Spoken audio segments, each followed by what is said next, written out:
কর্মসূচি মূল যেটা আমাদের থাকবে দাবি, এটা হচ্ছে যে গোটা দেশে নারীদের উপর যেইভাবে হিংসা নেমে এসছে তার বিরুদ্ধে আমাদের সড়ক প্রতিবাদ আজকে আমরা করব। আর যেটা হচ্ছে কলকাতায় যে আরজিকর মেডিকেল চিকিৎসক ছাত্রীর উপর যে অত্যাচার এবং ধর্ষণ করে তাকে খুন করা হয়েছে তারও বিচার চাই। এই দুটো ইস্যুতেই আমরা আজকে এখানে আমরা বিক্ষোভ জানাবো।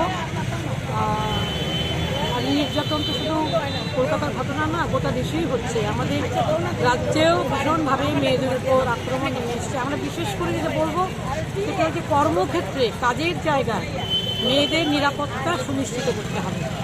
এই বিষয়টাই আজকে আমাদের বিক্ষোভে প্রাধান্য পাবে।